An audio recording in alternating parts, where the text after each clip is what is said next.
Tonight we have a very special guest. Chuck Yagla is a Waterloo, Iowa native from Columbus High School, a two-time NCAA champion for the University of Iowa, 1980 US Olympic Team member. I'll say if I went through all of your credentials, Chuck, we'd probably never get to the actual interview. So I'm going to stop there and say thank you very much for joining us. Oh, yeah, thanks for having me. I'm sure I'll enjoy it. Appreciate it. Jay, I understand you have kind of a funny story about the first time you met Chuck. Yeah, so just to give you an idea, the first time I met Chuck, it was a pure weird coincidence, and just tells you how much of a salt of the earth kind of a guy Chuck is. So I took my son, which he was young at the time, maybe 7, 8 years old, to one of them pre-Iowa wrestling clinics.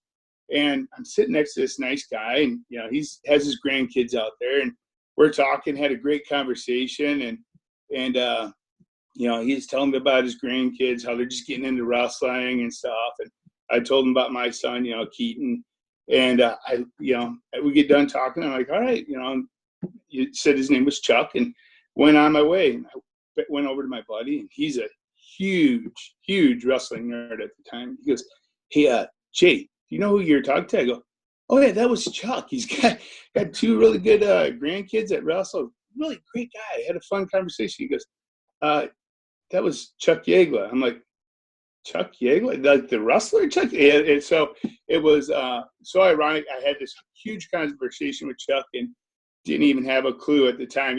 We're a couple years removed from wrestling, keep in mind. But, just a great guy. And first time I ever got to meet Chuck, and he was probably wondering, this guy has no clue. Well, we were quite a few years removed from wrestling. If I was there with my grandson, but that's okay. That's good. Yep. So, Chuck, let's talk about it, man. The elephant in the room. It's crazy times going on right now. So, with this incredible situation we're in right now with COVID-19, what are some of the things you're doing to help pass time and just to find ways to occupy yourself? Yeah, well, I still work full time, and my wife does too. So we're both getting close to retirement, so we're both working from home. I mean, she works for a bank, so she snagged the upstairs bedroom for her office, and I'm relegated to the family room in the basement, which is where I am now. But I'm just trying to do as much as I can from home, which for my job it's tough. I work for a company. We design and build financial institutions, mostly in Iowa, but throughout the Midwest. So I mostly travel for work and go out and visit those clients and build those relationships. So obviously I'm not able to do that now. So it's not an environment I'm used to, or not anything that I like. So I'm just trying to send out emails and keep in contact and make phone calls and that kind of stuff, which it's hard to do 8 hours a day, but I'm doing the best I can. Let's put it that way. And sneak in a few rounds of golf if the weather permits. Sure. Hey, Chuck, I'd like to take us all the way back to the beginning if we could. Can you tell us about your start in the sport? Yeah, sure. I grew up in Waterloo. That's where I live now. And Waterloo, of course, has a rich wrestling tradition and history. But I grew up in a family of 4 boys, the youngest of 4 boys. And one of my brothers is a year and a half older than me. His name is Steve. And our whole family, we grew up in sports. I mean, we did everything. We played football, baseball, basketball, anything, tennis, you name it. Anything involved sports, we just all enjoyed it and loved it. And then I went to a parochial school system here in Waterloo. So I went to a grade school called Sacred Heart. And they did not have a wrestling program until I was in 5th grade. That's when it was announced that they would start a wrestling program. My brother was 2 years ahead of me in school. He was in 7th grade. I was in 5th grade. And there was a gentleman by the name of Bob Bozen. He was a former wrestler for West Waterloo High School and wrestled actually under Bob Siddons. He was a senior in Coach Siddons' first year as a head coach. So I'm going way back to the early 50s. So he was already the football coach at this parochial school, and he decided to start a wrestling program because he was a wrestler. He was, I think, maybe runner-up in state, at heavyweight and high school for West High. So he had a good wrestling background. So he announced he's going to start wrestling, and so my brother and I we just said, well, we didn't know anything about it, but so yeah, let's just try it. Of course, so we both jumped in head first and both fell in love with it. So, so that was my start. So, Chuck, I mean, back when you were wrestling, when you were taking off, who were some of the people that you looked up to as a young wrestler, and who were the people that were, breaking ground at that point in time, Yeah, well, okay. I started in 5th grade, and, of course, in Waterloo, West High at that time was going through a period of, this was in the late 60s, early 70s, where they were very, very dominant in wrestling. So I started paying attention, to the newspapers and to the news about wrestling. And of course, Coach Gable went to West Waterloo. He was 6 years older than me. So when I was in 5th grade, he was in 11th grade. So I didn't, I knew of him, and obviously started realizing, when he never lost in high school. And our local newspaper, Waterloo Courier, there was a sports editor called Russ Smith who just loved wrestling. So wrestling was in the news all the time. It'd be on the front page of the sports page. So I, early on, I got a good taste for wrestling and had a lot of people to look up to. A lot of those West High wrestlers, they were very good. So I looked up to them. I ended up going to Columbus High School, which did not have much tradition in wrestling. They were okay, had some success, but not great success. So obviously I had guys there too that when I actually got to high school, guys that were older than me that I looked up to, guys that, qualified for state and that kind of stuff. But, my biggest idol, of course, was Coach Gable. I mean, then, by the time I got to high school, he was winning national championships at Iowa State. So obviously knew of him, watched his career, of course. And then by the time I got to be a junior and senior in high school, I got to meet him a few times. And I had a friend that was a competitor of mine from West High School, Tony Cordes, that was kind of mentored by Coach Gable. His dad and Coach Gable's dad were best friends. So he ended up getting a mat in his garage. So by the time I was a senior, Coach Gable, this was, 71, 72, Coach Gable would come back to Waterloo to train, before the Olympics, and he'd bring Ben Peterson and John Peterson and Chris Taylor. And Tony would call me up and say, hey, Gable's going to be here with, some guys to work out. You want to come over and watch or work out? I said, sure. Most of the time I just went over and watched. Once in a while I, take some gear and roll around with some of those guys. But I mean, these guys obviously were way, way above my level of wrestling, but it was an exposure that I had, a unique situation for me to be able to see guys like that training, before the Olympic trials, in my hometown in Waterloo. And of course, everybody knows the rest of the story. Those 4 guys, between the 4 of them, of course, Gable won gold, Ben Pearson won gold, John Peterson won silver, and Chris Taylor won a bronze. And those 4 guys, 4 months before the Olympics, were in Waterloo, Iowa, in a garage, training. It's just crazy when you think back about that. Yeah, that's incredible. That is incredible. So it's 1972. Dan Gable just came off winning his gold medal. You're right out of high school, going into Iowa, and you find out Dan Gable is going to be the assistant coach there. What was that like? What were the dynamics like in that wrestling room?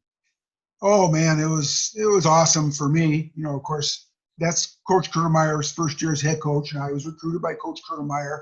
And I kind of got some rumblings that Coach Gable was going to be the assistant coach. Didn't know that for sure all along, but then when obviously that happened, and so obviously I was excited about that. To be able to wrestle under Coach Gable and Coach Kurtemeyer. So I arrived on campus in the fall of '72. Of course, Coach Gable showed up. I can't remember the exact timeline, but it was shortly after the Olympics. Of course, he showed up and was our coach, and it's like, well, he's Olympic gold medalist, and it was just, for me, the timing couldn't have been better. I just feel very fortunate that it's kind of like I was in the right place at the right time. And, I wasn't 100% sure I was going to go to Iowa. I was not heavily recruited. I pretty much had decided I was going to either UNI or Iowa. I was not recruited by Iowa State. I was not a state champion. I got second in state the one time I qualified for state. So I didn't have any lofty credentials at all. So I basically went there as a walk-on. I had really good grades in high school, so I actually got an academic scholarship for tuition my first year. So with the understanding that Coach Stromer said, if they liked what they saw, and I could earn an athletic scholarship eventually, which that's all I needed to hear to say. And I had my brother Steve was already at Iowa. He was on the team. He had a lot of injury issues, so was not wrestling varsity. But again, he was 2 years older than me, but he was already there, in the room and working out. And I had another brother, Dave, that's 5 years older than me, that was starting his first year of law school at Iowa. So the circumstances worked out well for me. The three of us, got an apartment and lived together. So it just, things lined up really well for me, and it was just a good time and a great time to join the program when Coach Gable was showing up at the same time. So, Chuck, a lot of people recognize and know your success in folk style as well as freestyle. In freestyle, you won the junior national championship back in 1972. And this is just a couple of your items you won. The ring series in 1975. However, I don't think many people, including myself on this, when I was looking this up on you, you were also a Greco-Roman. You held the title in 1978. Is that correct? Yeah, I won a Greco-Roman national tournament in 1978. And, there's a little bit to that story. Back in the late 70s, that's when the United States Wrestling Federation, got started. And that's what's now called USA Wrestling. But they were not the governing body for wrestling. The AAU, which people are familiar with the AAU was the governing body for wrestling for the United States. And by that, I mean, if they're the governing body, they decide who gets to go on the world teams, and they decide who gets to go to the Olympics, not the USWF. So there was I don't want to say it friction. Well, I guess it was friction, but there was two different entities that were trying to, hold that position. So in 1978, the year I won the National Greco-Roman Championship, it was a USWF championship, not the AAU, which the guys that were really, really good in Greco-Roman went to the AAU stuff because they wanted to make the world team. And the tournament happened to be in Iowa City, so that was convenient for me. And I didn't wrestle a lot of Greco-Roman, but I wrestled enough to know my way around it. And Coach Gable, he always said, hey, wrestling's wrestling, which, to a point that's true. I mean, Greco-Roman's a lot different because you can't touch your opponent's legs. But so the tournaments in Iowa City, I'm like, why not wrestle in it? I mean, back then you didn't have that many opportunities to compete. So the tournaments in Iowa City, and it just happened to coincide at the same time as the world team tryouts for the AAU guys. So the really good Greco-Roman guys were trying out for the world team. I'm not trying to discount my national championship, but had the really good AAU Greco-Roman guys for the USA been there, I would not have been a national champion. Let's put it that way. Yeah, you might be selling yourself short, maybe. Well, maybe. So you had an incredible college career, two-time national champion at Iowa. Your senior year, won nationals in 1976. When do you start thinking about Olympic trials? And then the other question I have: did they have Olympic redshirt years back then, or did that not exist at that point? If they had Olympic redshirt years, I was not aware of it. I don't think they did. That was never brought up, never talked about. In fact, when I was competing, you could not redshirt unless you were injured.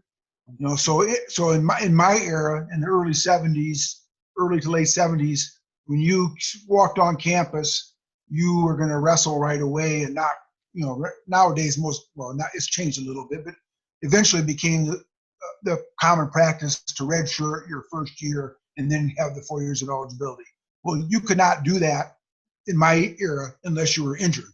So everybody that stepped on campus, they started competing right away unless they had an injury. So, and I never had any injuries. So I started competing right away. There was never an opportunity to Olympic redshirt as far as I know.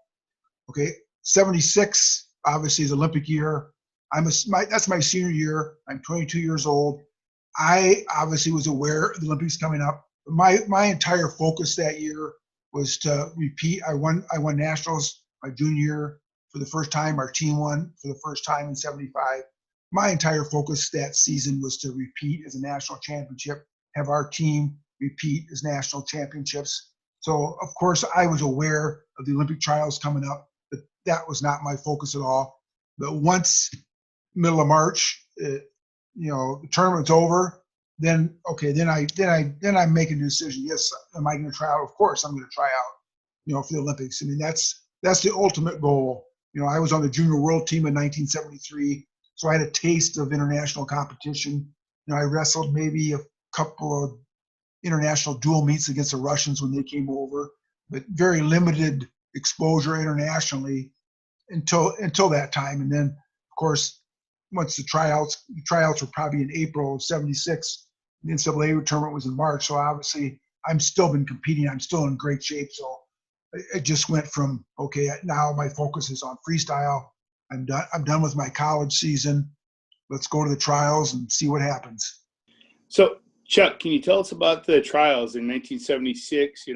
Who you wrestled, what happened, what went right, what went wrong, and where was that year? Yeah, the trials that year, the actual tryout tournament, to rank you, the ranking tournament is it's changed over the years a little bit the way they do it, but that year was in Cleveland. So everybody goes to Cleveland, you wrestle in this tournament, and that's going to rank you 1 through 6. Whoever places 1 through 6, you're ranked 1 through 6 then for the final tryouts. Okay, so I enter 149.5, 68 kilograms. That's the Olympic weight, which I wrestled 150 in college, so that's the weight I'm going to compete at. I mean, I had struggled a little bit to make that weight as the years went by, but that was the weight I needed to be at and needed to compete at. So I entered this tournament, and of course there's umpteen guys, and I wrestled well, but the biggest match for me was against Lloyd Keyser, who he ended up being our representative that year. He ended up making the Olympic team, and he was a former world champion, so he's really good. He graduated from college maybe in '72, I'm guessing, so he's like 4 years older than me. I had never wrestled him before. Had seen him wrestle. He's really good with an ankle pick. I knew that. Could I stop it? No. But anyway, we had an awesome match. He ended up beating, long story short, he ended up beating me 10-9, which was a crazy match. There was some crazy scoring. I had one of the officials apologize to me the next day that they screwed up the scoring, but that doesn't matter. I mean, he rightfully beat me 10-9. So we go to the final tryouts. And actually he did not win the tournament. Larry Morgan won the tournament. Larry Morgan was from Cal Poly, wrestled in college at Cal Poly, was a couple of years older than me, and he had actually moved to Iowa City in the fall of '75 to train with the Hawkeye Wrestling Club. It's funny, people talk about a lot of stuff going on now with Hawkeye Wrestling Club and guys in the same weight, being in the same room. Well, I didn't care. He was there. Larry Morgan came there to train to make the Olympic team. Gable, was such a huge influence for everybody.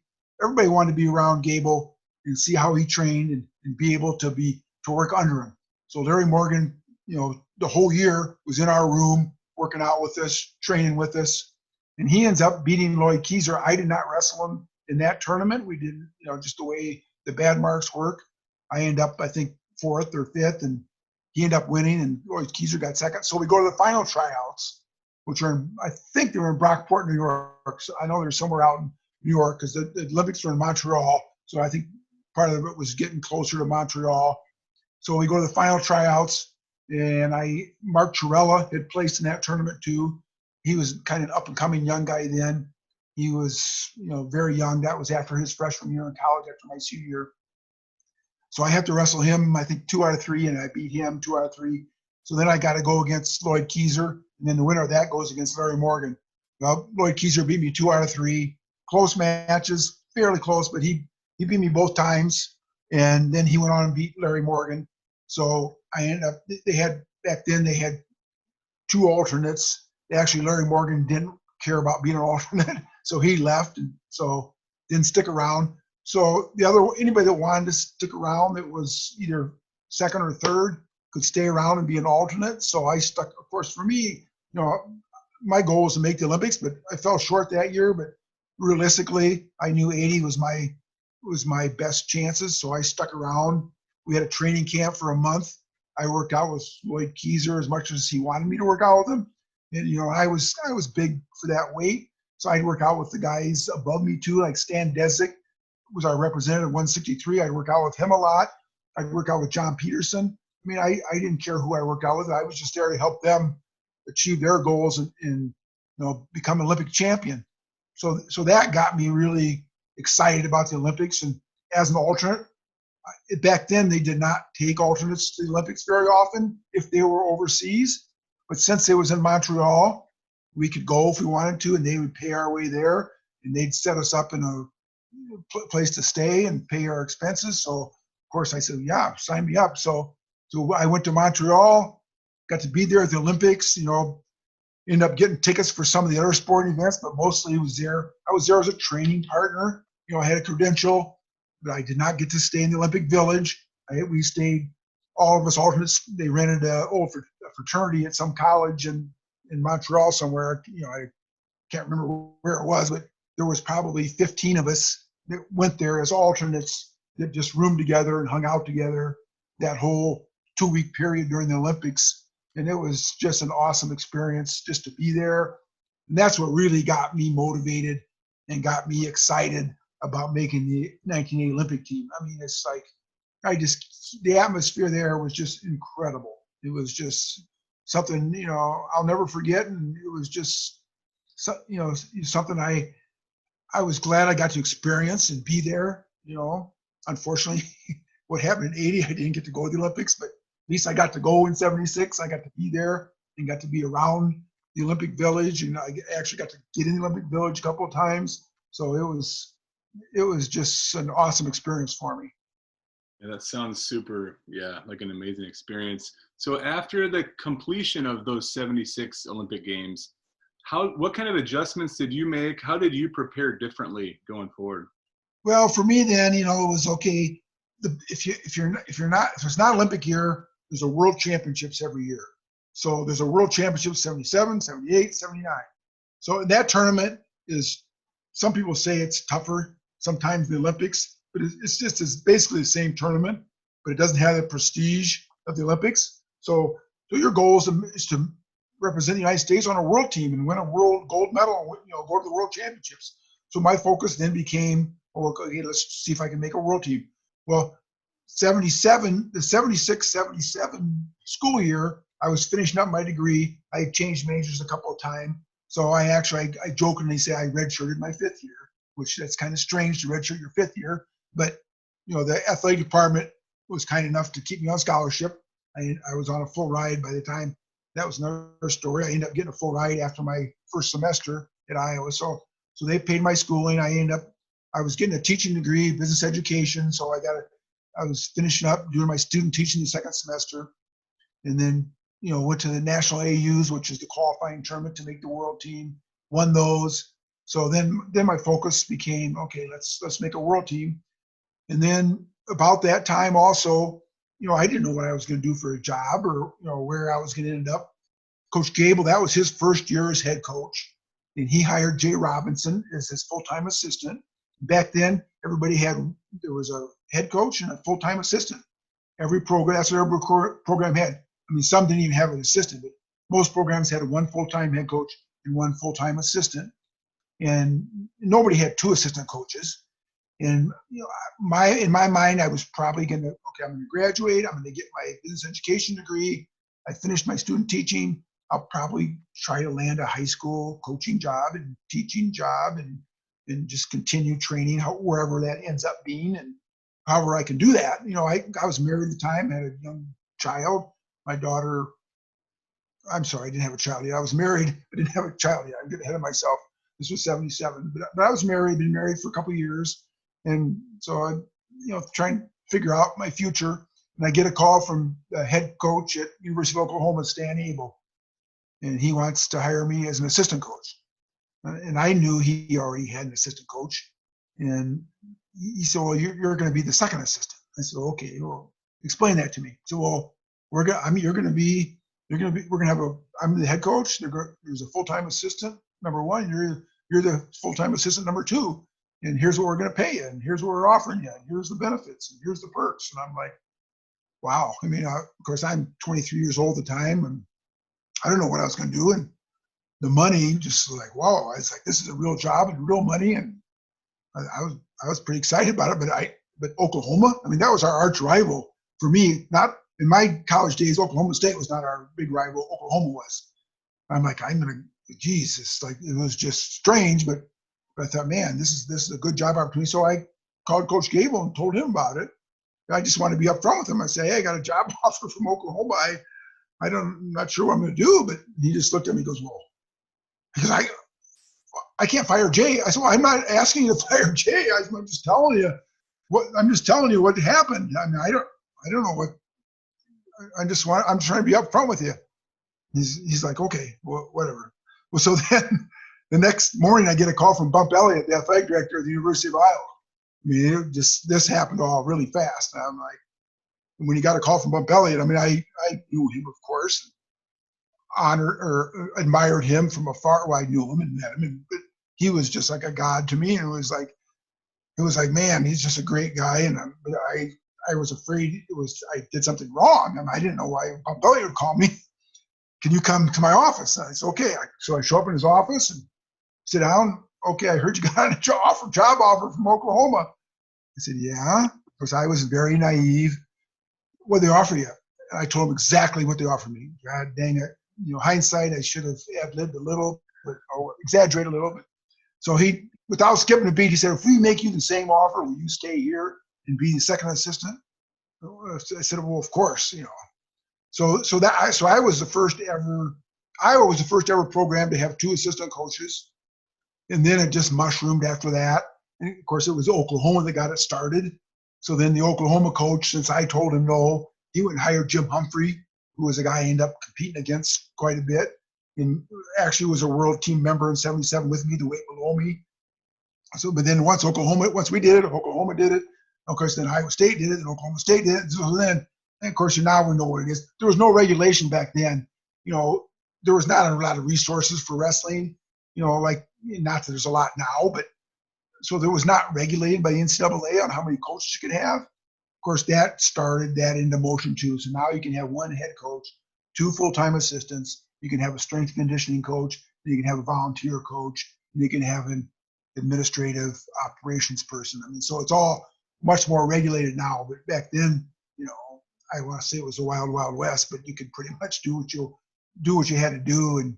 And so for me, it was a perfect opportunity then. Okay, now I can be an assistant coach at Iowa.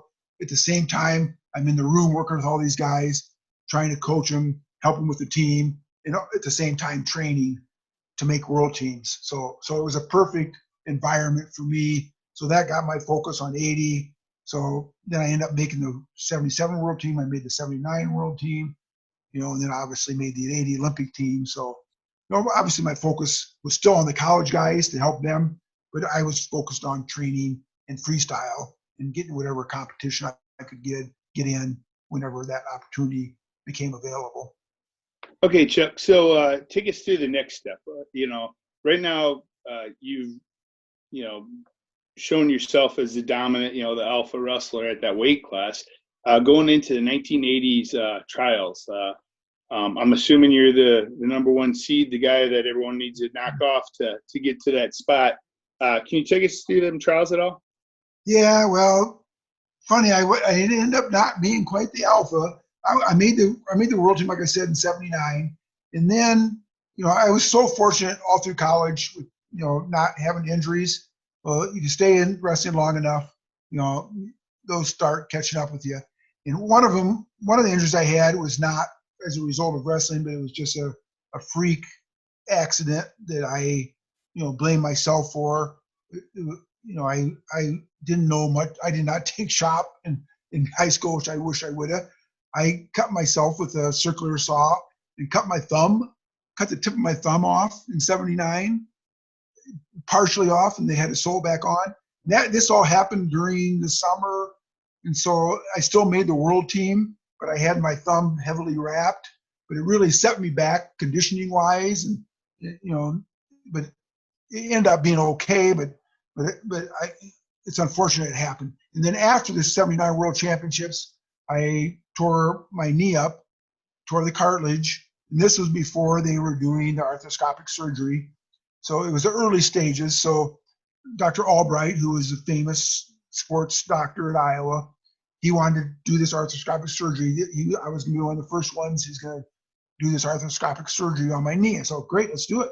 Well, it turned out, it was torn. I don't know if it was torn so bad or my cartilage was so big, it didn't work. Of course, it was early stages. So they ended up having to do an incision like they normally do for a cartilage back then. And whatever the circumstances were, they had to do 2 incisions. So I had a very traumatic knee surgery. This would have been like in November of '79, around Thanksgiving. So then that's a 6-week recovery, 6 to 8 week recovery. So I had a lot of recovery there. First time I ever had to go through this. So, physically and mentally, it was challenging for me. But by the time the first year rolled around, I was getting back in shape and starting to get back into competition. But I was out of competition for a long time.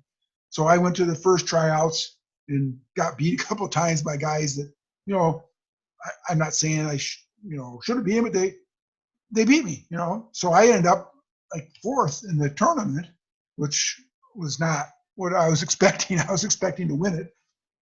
So when I went to the final tryouts, I ended up, I can't remember the exact circumstances, but anyway, it ended up being 4 guys. And one of the guys that beat me was Andre Metzger, and he broke his ankle.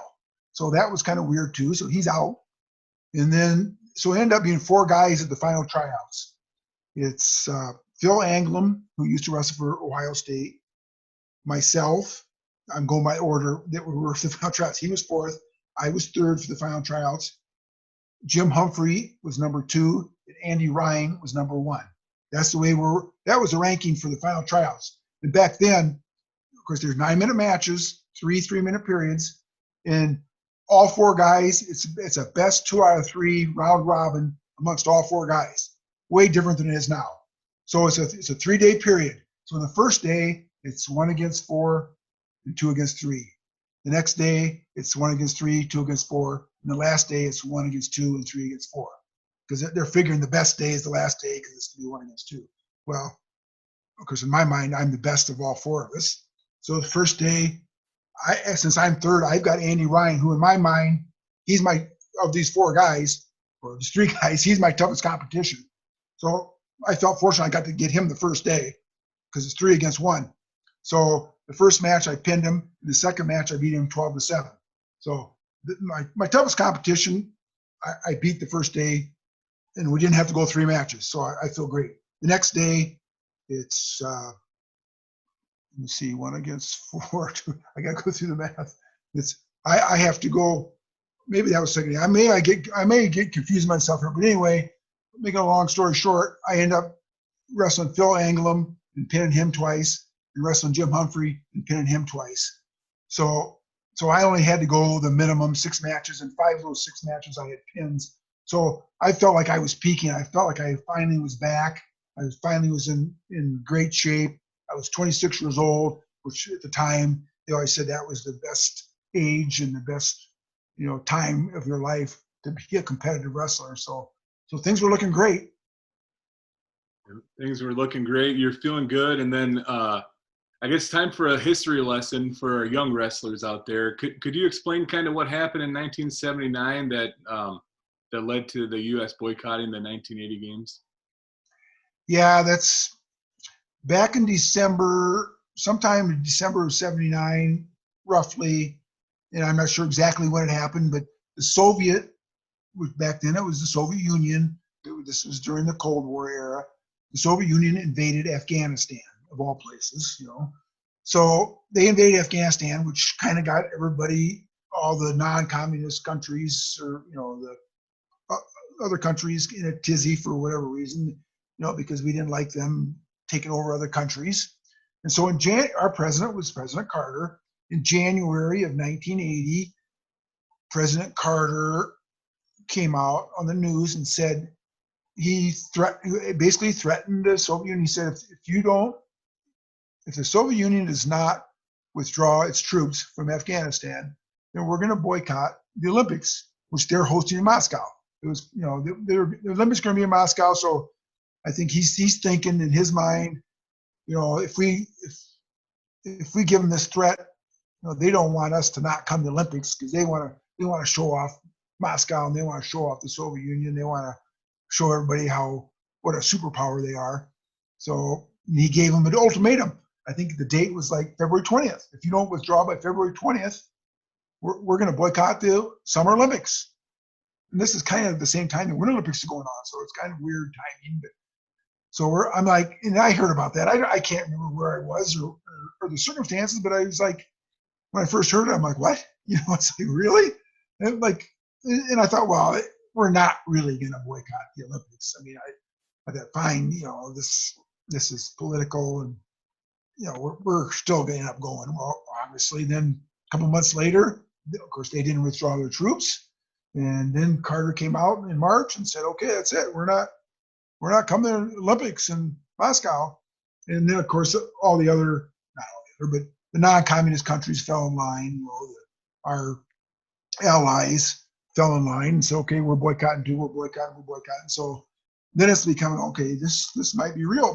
But for me, I still thought there was a chance that would change. So I didn't stop my training. It didn't stop my desire to make the Olympic team. I mean, I think there were a lot of athletes at that time, and I've never really asked some of them why they didn't come to the final tryouts or why they didn't still want to make the Olympic team. I mean, my whole goal was to win Olympic gold medal, but if that's taken away from me, well, I still want to make the Olympic team. I'm still an Olympian. Like they say, once Olympian, always Olympian. Never former, never past. So, so my biggest honor is making the United States Olympic team. So I didn't skip a beat on my training or my goal to make the Olympic team. So I did whatever I could to accomplish that goal. And it's funny, I get asked about it a lot, but it's my biggest. I tell people it's my biggest accomplishment is making the United States Olympic team. I mean, it's so incredibly hard to make an Olympic team, but then at the same time, it's my biggest disappointment because we didn't get to go and compete. Great story, Chuck. Which leads right into my next question. So, we've recently talked with several other collegiate athlete students that are missing out on their senior year at the NCAA tournaments right now. Understandably, it's for a different reason than what you had missed your Olympic 1980s. However, it's still really hard pill for some of these guys to swallow. Is there any advice, direction that you would give to them and how to accept this bad hand being dealt to them and how to move forward and, years being removed from the situation? How do you look at it? Oh yeah, it brings up there's a lot of similarities. Obviously, it's different. Olympics are only every 4 years, but there's a lot of similarities because they were robbed of something, that they didn't have an opportunity. For me, it's a little different because I was robbed because for political reasons. I mean, this situation now is different, obviously, because it's life and death. I mean, yeah.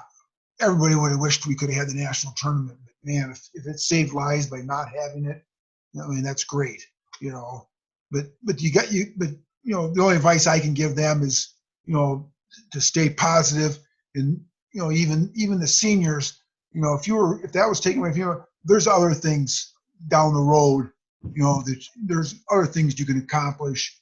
You just got to stay positive and don't dwell on it and make the best of what the hand you're dealt. I mean, they were all dealt this hand, and they had no control over it. But you can't let it be something that really upsets you.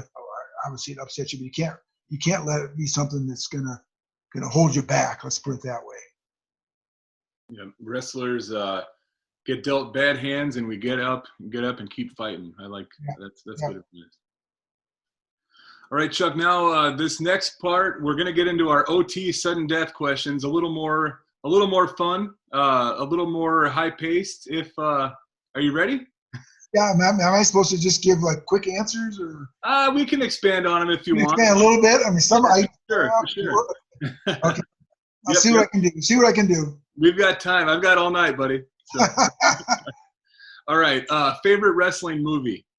Okay, well, I'm not much of a wrestling movie junkie, but if I had to pick one right now, I would say there's a recent one out. It's a documentary. It's called Wrestled Away, the Lee Kemp story. So, that's just a recent one. But, as far as earlier wrestling movies, I can't say that I watched any of them, with the exception of Foxcatcher, which I cannot say that's a favorite one just because of the circumstances behind it, and that Dave Schultz was a competitor of mine and a great friend of mine. So right now I'd have to say Wrestled Away, the Lee Kemp story. So if anybody wants to watch that, it's a good story. Okay, I'll have to watch that. And if I remember right, did you wrestle? Was Lee Kemp one of the guys you wrestled in? Was that at NCAA's? Yes, his freshman year, my junior year, I beat him in the finals and nationals, and then that denied him from being a 4-time national champ. He won 3 in a row after that. So he was one of my big rivals, but now he's one of my good friends. Awesome. Very cool.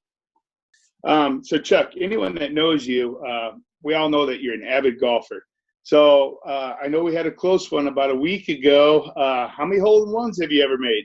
Yeah, boy, I love golf. I grew up in a family, like I said, of 4 boys. My whole family golfed. I started golfing when I was 4 years old.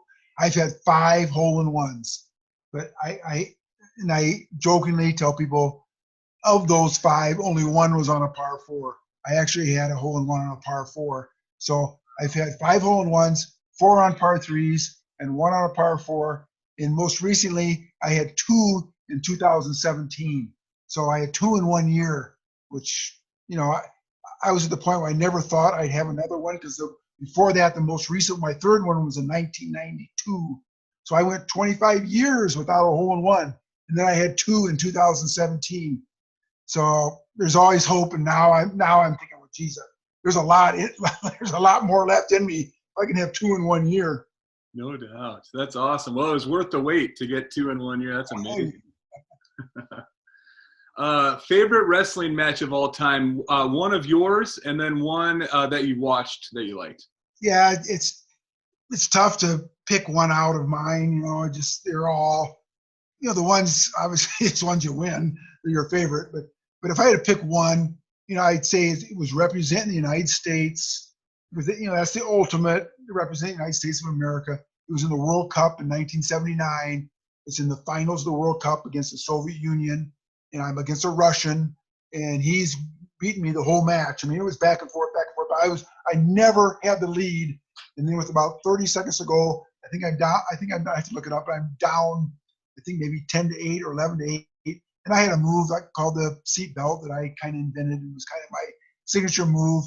I got him in the seat belt to a bear hug, took him to his back and pinned him. And it was just an incredible feeling. And of course, the crowd, it was in Toledo, Ohio, the crowd went nuts. And, to pin a Russian in the World Finals of the World Cup, it was just unbelievable, great feeling. And then as a spectator, or I did a lot of officiating too, but the one that comes to mind to me most, it was when I was an assistant coach at Iowa. I was assistant coach for 5 years, from 78 to 82. The Big Ten championship finals in 1979 were in Iowa City at the old field house. And we had a wrestler, Mike Deanna, in the finals against Mark Chiarella from Michigan at 167. And they tie in regulation 14-14. And it went to overtime, and Mike Deanna beat Mark Chiarella 6-4 in overtime. I mean, that match was just unbelievable. I mean, just incredible match. And, of all those points, I have to look back. I don't think any were back points. They were all takedowns, escapes, reversals. But talk about action. I mean, if guys wrestled like that today in all their matches, we'd have so many more fans. But, that's, to me, that was one of the most exciting and favorite matches that I ever witnessed. All right, Chuck. I heard rumor that you're a little superstitious. there's a special belt buckle for big meat. Yeah. Why don't you tell us a little bit about that? Yeah. Well, I was part of the '80 Olympic team. We were the outfitter was Levi Strauss. So we got everything. Had we gone to the Olympics, of course, you get all kinds of swag. And so we got all that swag, even though we weren't going to the Olympics. They invited the Olympic Committee had us come to Washington D.C. for 2 weeks, and they wined and dined us for 2 weeks. So they gave us Levi Strauss was the complete outfitter. So we got cowboy hats, we got cowboy belts, we got belt buckle, got blue jeans, boots, shirts, you name it. Of course, the warm ups, a watch, a ring, a camera, everything that. Which that's not why you try to make the Olympic team, but it's cool to get that kind of stuff. So I got a silver belt buckle that says 1980 US Olympic Team, and I keep that baby shined up. I mean, it's tarnished, but when there's a special occasion, I bring it out and I call it my lucky belt buckle. So usually it's Iowa football games because it's more that time of year when I wear jeans and put a belt on with a belt buckle, but I wear it occasionally to some wrestling meets. But mostly I bring it out for football games. Once in a while, even a basketball game. I'm a huge Hawkeye fan, as you could expect. And I'm not telling anybody I'm superstitious, but yes, that's my lucky belt buckle. I have lucky shoes. I have lucky socks. I have a lucky hats that I've worn when I got a hole in one, but I'm not superstitious. That's awesome. Very cool. Hey, what's your favorite food? And then if you want to plug one of the local restaurants by chance. Yeah, my favorite food is steak. Bone-in ribeye is my favorite. I love a good steak. I mean, I'm not a picky eater. I like pretty much all foods, but if I had to pick one, it'd be a bone-in ribeye. And obviously in Waterloo, we got a lot of great local restaurants. Highway 63 Diner is one of the. If I had to plug one, I'd plug the Highway 63 Diner. It's not too far from my home, and I still order carry out there. Not obviously now with restaurants closed down, they provide carry out, but they have a great variety of food. They're just a great local diner that takes care of you and good food. I'll be moving my daughter out of UNI this spring. She's all done with school, so we'll hit that up on the way home. There you go. All right, Chuck, greatest Olympic wrestler of all time. Well, if you had to go by credentials, John Smith. What he did was incredible. He won 4 world championships and 2 Olympic golds in a 6-year span. You win every tournament, every one of those tournaments over a 6-year span. That's unprecedented.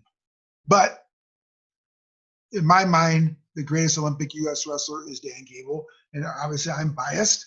I mean, what he did, the way he dominated, and I got to live and breathe and see how he dominated because he did it in the Iowa wrestling room. He did it with me. John, not taking anything away from John Smith or any of these other guys, but I'm not aware of John Smith ever moving up to guys that were 3, 4, 5 weight classes above him and working out with him and handling them. Well, that's what Gable did. He handled everybody in our wrestling room, everybody. And people don't understand that. Like the Bannock brothers, he could handle the Bannock brothers. I'm like, well, they're 50 pounds heavier. It didn't matter. And I think people think that's made up. It's not. He was that much better than everybody. And I witnessed him working out with John Peterson and Ben Peterson.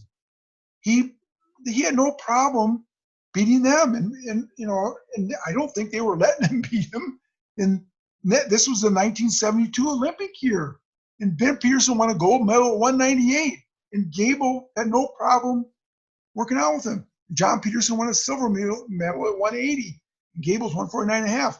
He handled him too.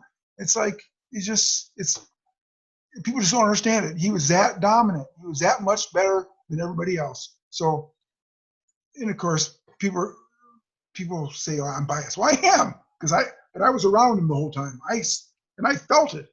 I was fortunate or unfortunate to be the same weight, so I worked out with him all the time. So I know how good he was.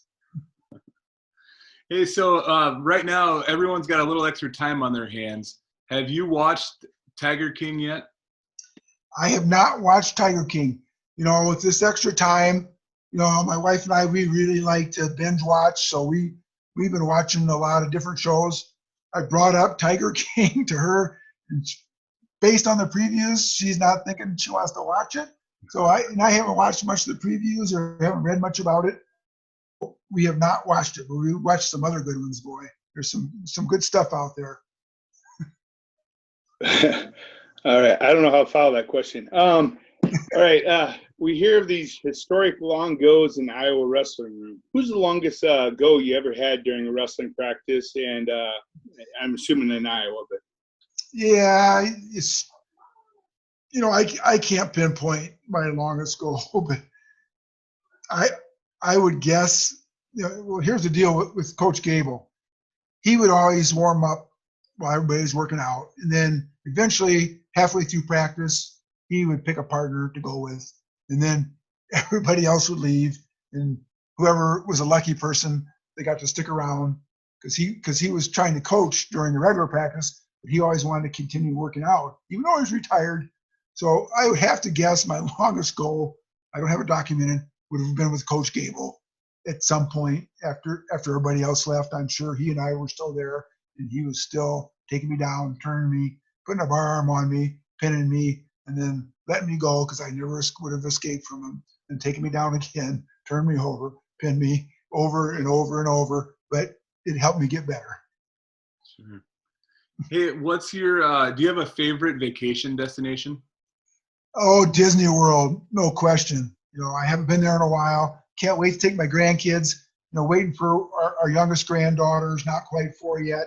We're waiting for her to get just a little bit older, and then make a make a trip to Disney World. I mean, it's the happiest place on earth. How could you not? How could you not like Disney World? That would be my number one for sure. all right. I think I know the answer to this one, but favorite wrestling style.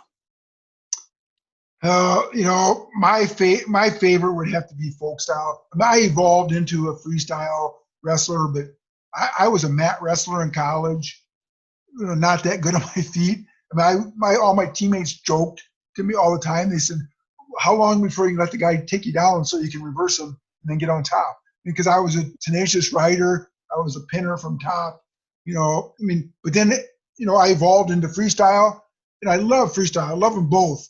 But if I had to pick one, I'd have to pick full style because, that suited me more at that time. But it's just, did you guess right? No. I was going to go with freestyle. Yeah. Chuck, what is the best advice ever given to you by a coach? Oh, the hard work part of wrestling. I mean, and that was so put into my mind. I'm struggling for the words for it by Coach Gable. I mean, just the work ethic and the hard work that in wrestling is different. It's different than most sports. That you can make up for so much just by the hard work. I mean, I was never going to dunk a basketball. I was never going to be a sprinter. I mean, but in wrestling, there's so many things that involve with wrestling: the conditioning, the strength, the technique. But if you just work hard at wrestling and work the right way, I mean, it pays off. So that the thing in my mind, is just to work hard. That's the best advice I ever got. All right, Chuck, we always close it out with this last question. What's the best quote to live by? I'm not one of those quote guys. I don't, you hear lots of quotes, but for me, it's anything that has to do with positive thinking, and being optimistic. I mean, I've always felt like I'm an optimistic person and a positive thinker. So to me, that's a huge impact on how you do in life if you're positive and optimistic. I don't read a lot of books, but a couple of years ago, I was suggested by my boss to read a book. He's actually a golf sports psychologist. Mostly his name's Dr. Bob Rotella. He has lots of books. And he has a book. One of the books is called "How Champions Think in Sports and in Life," and that's what it deals with: positive attitude and being optimistic. And like one of the things he says, when you're golfing and you walk up, to you have a 10-foot putt, smile, be happy, don't, be optimistic, which goes a long ways. And so for me, it's not just one quote, but it's a positive attitude and being optimistic. That's great. Hey, Chuck, that pretty much wraps it up for us. For Rob and myself, I want to thank you. It's an interview we've been really looking forward to, and learned a lot through this hour that we spent together. Good. I appreciate it. Love it. And, thanks for having me. All right. Thank you for tuning in. Please share this podcast with your friends. Give us a like and a follow on Facebook and Twitter at QCA Wrestle. And keep an eye out for more QCA wrestling content coming soon.